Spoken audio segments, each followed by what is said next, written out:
Hi, I want to tell you a little bit about my bus. It's a 1978 Volkswagen Transporter.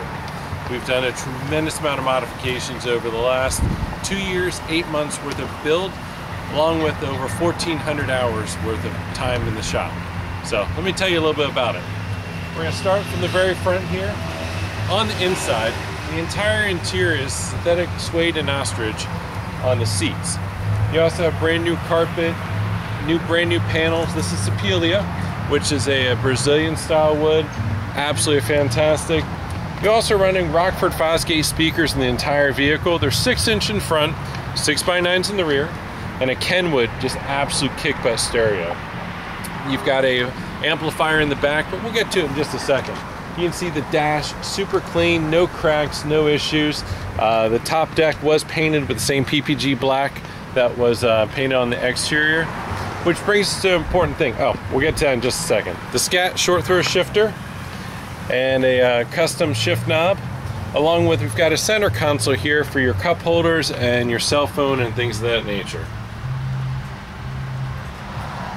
Now, in the back area here, you can see on the roof is a full wood roof along with a aluminum trim pieces that line out the entire roof band. I installed a cooler in the back. Now, this was important for me because on a road trip, if you're cruising around, you want to be able to get to your drinks, all you do is just reach in back. You also have a built-in drain, so as you're done at the end of the day, go underneath the bus, there's a small petcock, open it up and it'll drain out the cooler. You have a walnut inlay in the floor, along with solid wood edges, fire extinguisher. Underneath the rear seats where I store my PCM, the computer that operates the vehicle, along with the amplifier for the radio system. Now the grill's covered up to 6x9 just in case your passenger's in the rear, so they don't kick a hole in your speaker. You also have a center cup holder for the rear seat, which works out very well. Now let's talk suspension, exterior, things of that nature.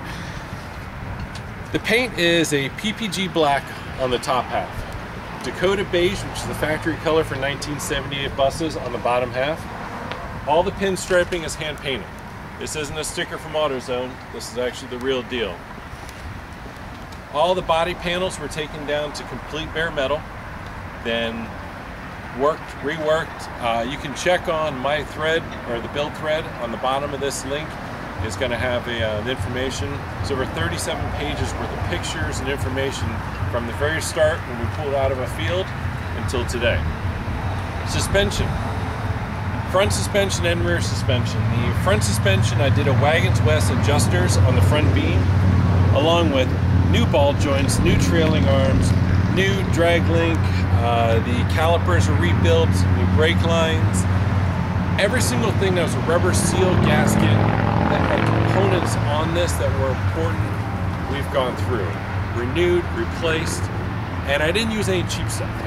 You know how you always have different grades of quality. I always went with the good German products because I felt that they were best designed for this, and you get what you pay for. So all the seals, everything drives really tight. The suspension is tight, the steering is tight. You are going faster than a traditional bus, so therefore I wanted to have the extra safety features in place. Now, one of the things we did to add to that safety is put disc brakes on the rear. The disc brakes are off of a 1998 to 2003 Audi A8.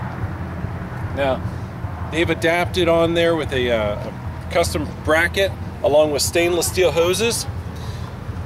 And I've got a 3.5-inch horseshoe drop plates from Wagons West.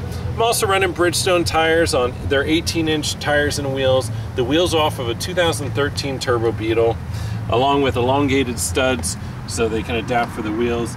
These are 235 45 18s, so you don't have to worry about as much of an issue when you go with a smaller wheel as far as speed and running out of gear. I can go consistently 63 miles an hour at 3,000 RPM, temperature-wise.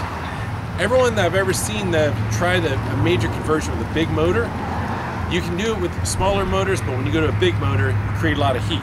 Well, the reason that they weren't able to do it is because I think, my personal feeling, the radiator setup. I'm going to tell you about how I was able to accomplish that. I can hold 3,000 RPM, 63 miles an hour on the highway, and stay right within my mark, which is 210 to 212.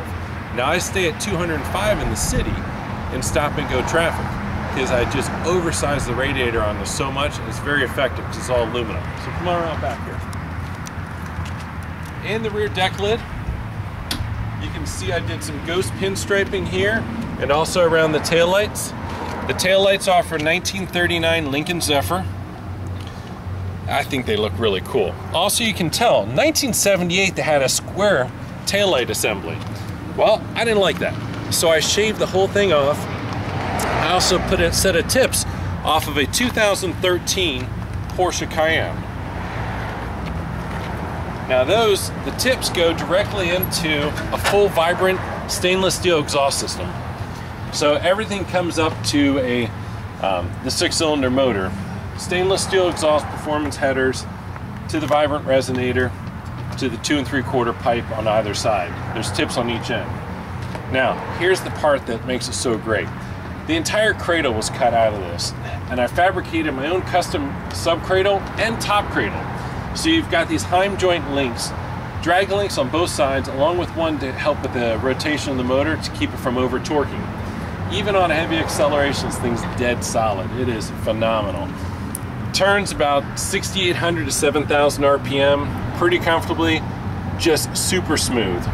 Got a BMW battery in the side. I also eliminated a lot of the components on there, doing a single serpentine belt setup, so it's real efficient.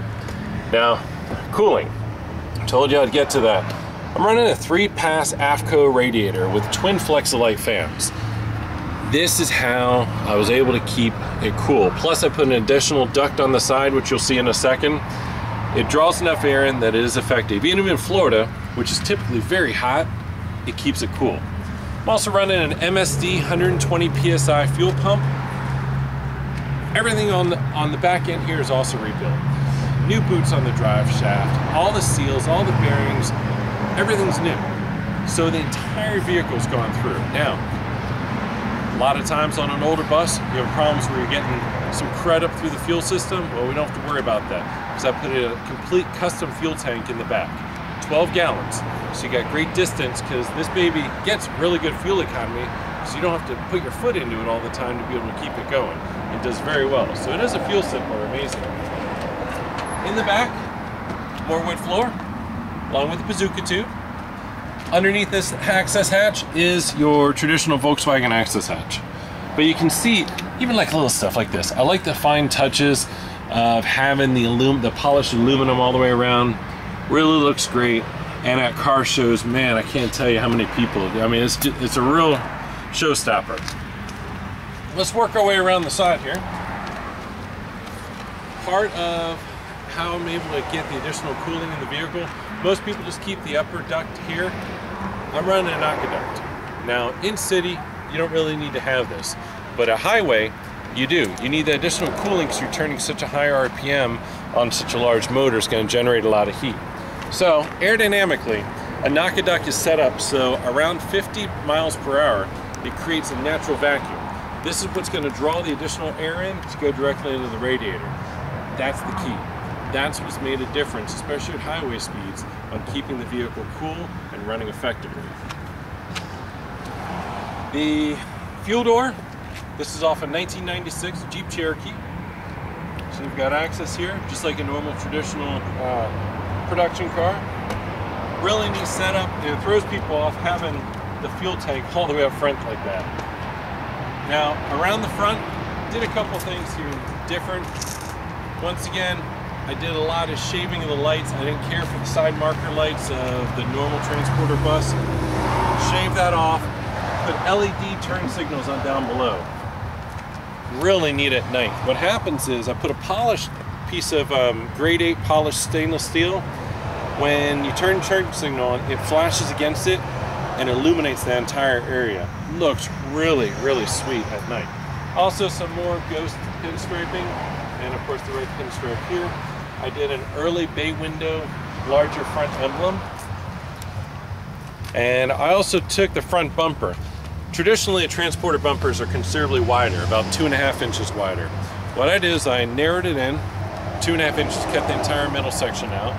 Then I tapered it and put it flush against, because the entire subcarriage was cut away. So I ran it flush up against the chrome piece, and it textured the whole thing. And it looks really neat, something different. It's not like any other one I've seen on the road. Now, 2 years, 8 months to be exact, over 1,400 hours of build time. The vehicle is for sale. I'm asking $47,000. I am open to negotiation if you have a reasonable offer, but please keep in mind, a vehicle like this, you can't just go out and pay somebody 47 grand. You're gonna pay a whole lot more than that to have this caliber of engineering and performance. It runs absolutely fantastic. The next video I show you is gonna be us driving it, and my buddy here, he's gonna be doing the filming. Transmission shifts super smooth. Just, the power is just ridiculous. And you can't help, every time we drive, you get so many people stopping you, giving a thumbs up. People just love the look, the ride, the sound is insane. And it's so out of the ordinary that people can't help but love it. So please, if you have a reasonable offer, I'll definitely entertain it. You can contact me with my information at the bottom of the ad, and also read the thread. If you're curious about any of the stuff I've done, at the bottom at thesamba.com, it'll have all the information about the entire build. Thank you.